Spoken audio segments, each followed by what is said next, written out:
I begin this 30-day rescue plan, just a quick disclaimer, this video is not for the ones जो अब तक रो रहे हो, यार मेरे से तो होता ही नहीं है, मैं तो अभी कर ही नहीं सकती हूँ, काश मैंने पढ़ाई की होती, this that. I want the people who are genuinely ready to take the responsibility of the fact कि उन्होंने अभी तक पढ़ाई नहीं की, लेकिन इसके आगे they are ready to put in their 100%. अगर आप सीरियस हो, अगर आपको रोना नहीं है और what happened in the past, तो ये वीडियो आपके लिए सब कुछ बताओगी. मुझे पता है आपको समझ में नहीं आ रहा कि मैम कहाँ से स्टार्ट करें, कितने नंबर ऑफ आवर्स पढ़ने चाहिए, कॉम्बिनेशन ऑफ सब्जेक्ट्स क्या होना चाहिए, अप्रोच क्या होना चाहिए, टेस्ट कब दे, सब कुछ डेडलाइंस के साथ मैं आपको यहाँ पे पूरा प्लानर बताने वाली हूँ.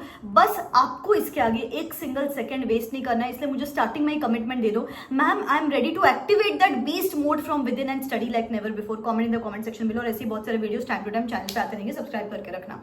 पूरा 8 स्टेप प्रोसीजर बताओगे जिससे आपको क्लैरिटी मिल जाएगी कि चलो एंड टू एंड मुझे किस तरीके से अभी पढ़ना चाहिए. नंबर 1 स्टेप सबसे पहले है identify the gaps in your preparation. एक स्वॉट एनालिसिस करना है. जैसे कि सपोज अगर आप रिपीटर हो तो मुझे लास्ट टाइम कौन से सब्जेक्ट में कम मार्क्स मिले थे या किस सब्जेक्ट में कम मार्क्स मिले थे, क्यों कम मार्क्स मिले थे, कॉन्सेप्ट में प्रॉब्लम है, प्रैक्टिस में प्रॉब्लम है, पेपर सॉल्विंग में प्रॉब्लम है, जो भी आपको प्रॉब्लम लगती है take a note of it and उस हिसाब से वर्क अपॉन योर गैप्स. और अगर आप फर्स्ट टाइमर्स हो तो अंडरस्टैंड कि चलो अभी तक मैंने कुछ पढ़ाई की होगी या फिर मेरे खुद के एनालिसिस के हिसाब से मेरा थियोरी वीक है, प्रैक्टिकल वीक है, जो भी आपको लगता है एक स्वॉट एनालिसिस कर लो कि ये सब्जेक्ट मुझे वीक लगता है, ये सब्जेक्ट मेरा स्ट्रॉन्ग सब्जेक्ट है. उस हिसाब से आपके पास आपका चिट्ठा होना चाहिए कि चलो अभी तक मैंने इतना किया है, इतना बचा है, ये मेरा स्ट्रेंथ है, ये मेरा वीकनेसेस है. पूरा आपका चिट्ठा आपके सामने होना चाहिए. नंबर 2 पॉइंट, अभी मटेरियल, सबसे पहले मटेरियल फाइनल कर लो. या तो आपका क्लास का मटेरियल करना है या तो फिर अगर आपको समझ में नहीं आता ना कि स्टेज पे आके क्या करें, सिंपल है, आईसीआई का स्टडी मैट, आईसीआई का आरटीपी, आईसीआई का एमटीपी, आईसीआई के past attempt papers, that's it. सिर्फ इतना करोगे तो भी हो जाएगा, कोई दिक्कत की बात नहीं. नंबर 3 पॉइंट, बेटा आपको अभी प्रॉपर रूटीन सेटअप करना है. मैम हमको कितने नंबर ऑफ आवर्स पढ़ने चाहिए, बेटा जितने द मोर द मेरियर, जितने नंबर ऑफ आवर्स अभी पढ़ोगे उतने ज्यादा marks, because in these last few days before the examinations your efforts are going to be directly proportional to your marks. जितने ज्यादा एफर्ट्स डालोगे उतने ज्यादा मार्क्स मिलेंगे, तो जितने ज्यादा number of hours put in कर सकते हो करो अभी, बिकॉज ये टाइम वापस नहीं आने वाला है. तो सबसे पहले stop messing around with your sleep schedules कि यार कभी भी सो रहे हो, कभी भी उठ रहे हो, अभी तक वही कोशिश कर रहे हो कि सुबह उठना है, सुबह उठना है. नहीं होता ना सुबह उठना, रात को पढ़ाई करो. रात को नहीं होता, सुबह उठ के पढ़ाई करो. एक्सक्यूजेस नहीं चाहिए कि मुझे सुबह उठना है लेकिन मैं तो भी स्नूज बटन प्रेस करती हूँ, 3-4 घंटे ऐसे ही चले जाते हैं. No, once and for all decide, मैं मॉर्निंग पर्सन हूँ या नाइट पर्सन हूँ, मेरे से ज्यादा प्रोडक्टिवली कब पढ़ाई होती है एंड उस टाइम पे पढ़ना है, मतलब पढ़ना है. अभी इसके आगे नो नेगोशिएशंस अलाउड. सेकेंडली, जब भी पढ़ाई करते हो शांत मत बैठो. Don't sit in an idle frame of mind, because अभी अगर नंबर ऑफ आवर्स निकालने ना तो ओवर थिंकिंग कम करनी पड़ेगी. और ओवर थिंकिंग कम करनी है तो थोड़ा एक्टिविटी बेस्ड पढ़ाई रखो. बोल के पढ़ाई करो, speak allowed, read aloud, write down something, room में ब्लैक बोर्ड लगा लो, उस पर कुछ लिखना शुरू कर दो, खुद को एक्सप्लेन करना शुरू कर दो, सो दैट ओवर थिंकिंग कम होगी. एंड थर्डली, आपके पूरे रूटीन में आपको फोन यूज नहीं करना है. तो अगर फोन यूज नहीं करोगे, थॉट से दूर रहोगे एंड ये नाइट मॉर्निंग पर्सन का जो आपका प्रॉब्लम होता है इसको अगर सॉल्व कर लोगे ना, automatically maximum number of hours अभी आप निकाल पाओगे. Now the 4th step is planning. बेटा प्लान में बताऊं उसके पहले मैं आपको बता देती हूँ कि जो भी प्लान बनाते हैं उस पर बिलीफ होना चाहिए. अभी मैं क्या देख रही हूँ, मैक्सिमम बच्चे क्या बोल रहे हैं, मैम सोचा तो है पर ऐसे लग रहा है अभी शायद ही कुछ होने वाला है. बेटा हमेशा ध्यान में रखो, an injured lion still roars. You just need to have that belief कि हाँ this is going to work out for me. You won't believe एक पावर ऑफ बिलीफ क्या कर सकता है. मैं छोटी सी क्लिप आपके साथ शेयर करती हूँ, listen to that, you will certainly get motivated from that. तो इमेजिन करो विद दैट मेसी बन कि आपको इतना भी टाइम नहीं है कि आप आपके हेयर कोम करो या ऐसा कुछ. Then you enter that roll number, enter that captcha code of yours and press submit. And bam, your result comes before you, your name and see that successful. कुछ दिनों बाद आपका convocation है. खुद को imagine करो बेटा, खुद को imagine करो into that black coat, black hat. रो रहे हो? कोई बात, let it out. The sacrifices has paid off. All the early mornings, all the late nights have paid off. और एक पेज में एक विजुअल रिकैप करो कि लास्ट 3 दिन में मैंने क्या किया है. एक पेज में you have to recall that chapter जिसमें आप समरी बनाओ. किसी ने ये गलती की है पहले. Passive studies. And you have faced this in the past. So do it at the end. Solve it at the end. Theory questions. बस concept clear है, bullet draw करो and start it. Time management hack. How many marks would have increased in FR and AFM अगर आपने ये procedure follow किया होता? बेटा ये जो छोटी सी ग्लिम्स थी ना, this is from the last 30 day workshop अभी जो मेरा चल रहा है for CA inter and CA final students. बेटा यू वोंट बिलीव 10 डेज पहले ऐसे बच्चे जिन्होंने पढ़ाई शुरू भी नहीं की थी और 10 डेज में ऑलमोस्ट 2 सब्जेक्ट खत्म कर लिए उन्होंने। Their study hours have short up, their parents are shocked कि यार मेरी बेटी है क्या, मेरा बेटा है कि इतनी पढ़ाई कर रहा है। तो बेटा जो वो लोग 10 दिन में 2 सब्जेक्ट खत्म कर सकते हैं, आपके पास तो अभी तक 25 डेज बचे हैं, अभी तक अपन एग्जामिनेशन क्लियर कर सकते हैं, प्रोवाइडेड आप थोड़ी सी स्मार्ट प्लानिंग करो। आपको किसी भी हेल्प की जरूरत है तो मेरा एक रिवाइज स्टडी प्लानर का सेशन कंडक्ट हो रहा है for CA final group 1 students on the 8th of this month, और सीए इंटर ग्रुप 1 स्टूडेंट्स के लिए 9th को रिवाइज स्टडी प्लानर का सेशन है, और ग्रुप 2 के बच्चों के लिए 11th और 12th को सेशंस है। और इस बार इन रिवाइज स्टडी प्लानर के सेशंस में एक सरप्राइज एलिमेंट इंक्लूड किया है। We are going to have an alumni meetup, मतलब लास्ट अटेम्प्ट तक जिन स्टूडेंट्स ने सिर्फ 30 डेज में प्रिपेयर करके सीए का एग्जामिनेशन क्लियर किया, I am going to call up those students would share their experiences with you. Can ask them your questions, जो भी आपको पूछना है, हैक्स पूछने हैं, मोटिवेशन टिप्स, जो भी आपको पूछना है आप उनसे पूछ सकते हो।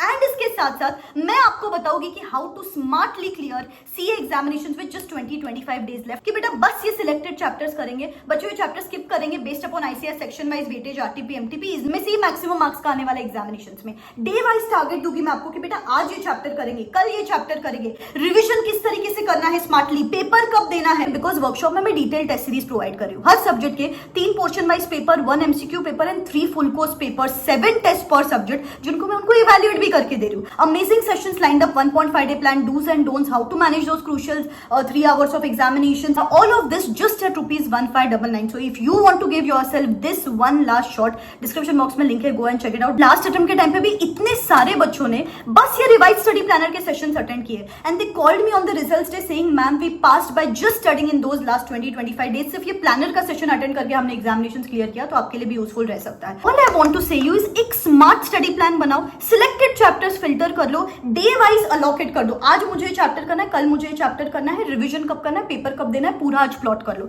जैसे कि मैं क्या बोलूंगी, अगर आप सीए फाइनल ग्रुप 1 के स्टूडेंट्स हो, ऑडिट रेगुलरली रखना है for the next 20-25 days, audit को रेगुलरली 4-5 आवर्स रखने हैं। बचे हुए जो 10 आवर्स है, जैसे कि आप आज क्या कर सकते हो, फ्रॉम 8th to 17th आप 8 to 10 आवर्स रोज एफआर को दे दो, and then from 18th to 27th 8 to 10 hours आप रेगुलरली एएफएम को दे सकते हो। उसके बाद till 31st 1.5 days for each subject along with 1 paper solving, और उसके बाद आप पढ़ाई फर्स्ट पेपर की प्रिपरेशन शुरू कर सकते हो। ये पूरा डिटेल प्लानर में मैंने टेलीग्राम हैंडल पे डाल दूंगी। अगर आप ग्रुप 2 के स्टूडेंट्स हो तो ऑडिट की जगह पे रोज IBS करो, नेक्स्ट 10 डेज में DT, उसके बाद के नेक्स्ट 10 डेज में IDT, और उसके बाद रिविजन। अगर आप सीए इंटर ग्रुप 1 के स्टूडेंट्स हो तो आपको 2 सब्जेक्ट का कॉम्बिनेशन है, नेक्स्ट 10 डेज में आप अकाउंट्स और GST करो, उसके बाद के 10 डेज में आप लॉ और इनकम टैक्स करो, उसके बाद 1.5 डे का रिहर्सल कर सकते हो। प्लानर में डाल दूंगी टेलीग्राम हैंडल पे। जब आप ग्रुप 2 के स्टूडेंट्स हो, अगर सीए इंटर ग्रुप 2 के स्टूडेंट्स, तो आपको SM और कॉस्टिंग करना है नेक्स्ट 10 डेज में, और उसके बाद ऑडिट और FM करना है उसके नेक्स्ट 10 डेज में, और उसके बाद रिविजन करने हैं। इस तरीके से करोगे, कॉम्बिनेशन रखोगे, डिसाइड कर लोगे डेडलाइन, तो 100% with revision and paper solving हो जाएगा। 5th step which is the most important step is, बेटा पढ़ाई तो हर कोई कर लेता है, एग्जाम में जाके क्यों गुफ अप करते पता है? बिकॉज याद नहीं रहता है, बिकॉज इतना वास्ट सिलेबस है, इतनी ज्यादा चीजें आप कम टाइम में करने की कोशिश कर रहे हो, फिर एग्जाम में जाके सब हौच-पौच हो जाता है, सब खिचड़ी बन जाती है दिमाग में। इसलिए सिंपल एक हैक है, रेगुलर बेसिस आप एक चैप्टर कम करो, लेकिन 1 घंटा फिक्स कर लो, फ्रीज कर लो कि ये मेरा टाइम है जहां पे मुझे रिवाइज करना है। आज दिन भर में मैंने क्या किया था, रिवाइज करना है, सो दैट उस दिन का उस दिन रिकलेक्ट हो जाए। नेक्स्ट डे वापस एक बार रिकलेक्ट करो कि मैंने कल क्या पढ़ा था, एंड उसके साथ साथ रैंडम रिविजन्स करते रहो कि मैंने कल क्या पढ़ा था, लास्ट वीक में क्या पढ़ा था, ब्रश कर रहे हो, खाना खा रहे हो, नहा रहे हो, रैंडमली रिकलेक्ट करते रहो। जितने ज्यादा रिविजन्स करोगे उतने ज्यादा गुफ अप होने के कम चांसेस है एग्जामिनेशन में। That's the 5th point. The 6th step which is again important, बेटा पढ़ाई तो करो, लेकिन उसके साथ साथ गिव द टेस्ट, बिकॉज अगर टेस्ट दोगे तो आपको समझ में आ जाएगा ना कि आपकी गलती कहाँ हो रही है। बिकॉज आजकल पेपर्स लेंदी आ रहे हैं, पेपर्स ट्रिकी आ रहे हैं, तो टाइम मैनेजमेंट कैसे करना, जब सब चैप्टर्स एक साथ आते हैं तो उसको एक साथ प्रेजेंट कैसे करना है एग्जामिनेशन में, प्रेजेंटेशन कैसे करें, स्पीड कैसे करें, टाइम मैनेजमेंट कैसे करें, ये सब चीज आपको तब समझ में आएगी जिस दिन आप पेपर दोगे। तो प्लीज बेटा गिव एटलीस्ट एटलीस्ट 2 marks पर subject. It's very important. That's the 6th step. Nextly the 7th step आता है कि मैम हमारा अप्रोच क्या होना चाहिए. जैसे मैं थियोरी पढ़ रही हूँ, बेटा जब थियोरी पढ़ रहे हो ना, मेक श्योर करो 2 चीजों का ध्यान रखना है. One is retention and one is presentation. Retention मतलब क्या, जैसे मैंने पहले बोला, revision revision revision, constantly revise करते रहो. और प्रेजेंटेशन मतलब लैंग्वेज का ध्यान दो, कीवर्ड्स, टेक्निकल वर्ड्स. जितने ज्यादा केस बेस्ड क्वेश्चन सॉल्व करोगे आपको समझ में आ जाएगा कि किस टाइप के सवाल आते हैं एग्जामिनेशन में. उसमें लैंग्वेज का ध्यान दो और उसमें प्रेजेंटेशन भी देखो कि किस तरीके से आंसर प्रेजेंट करना है. This is how we are going to study for theory papers. Practical papers में 2 चीज का ध्यान रखो, conceptual clarity and written practice. जितने ज्यादा क्वेश्चंस रिटन प्रैक्टिस करोगे, रीड नहीं करना है, क्वेश्चंस प्रैक्टिस करना है, that is going to sail you through. ज्यादा से ज्यादा टाइम अभी क्वेश्चन सॉल्विंग को देना है, फिर वो थियोरी रहो प्रैक्टिकल रहो. कॉन्सेप्ट को 20% टाइम और 80% time for question solving, because eventually exam में जाके क्वेश्चन ही सॉल्व करने. तो ज्यादा टाइम क्वेश्चन आंसर फॉर्मेट में पढ़ाई करनी. That is the 7th step. The 8th step is notes making. Eventually आपको ये पूरा सिलेबस वो 1.5 days में खत्म करना है. इसीलिए make proper summary notes of every subject so that वो एग्जाम के 1.5 days पहले आपको पैनिक ना हो, ओ माय गॉड इतनी सारी चीजें एक दिन पहले करनी है. तो फिर वो चार्ट्स हो, आईसीआई का सारांश हो. मैं शायद सारांश मेरे टेलीग्राम हैंडल पे शेयर कर दूंगी, डिस्क्रिप्शन बॉक्स में टेलीग्राम हैंडल का लिंक है.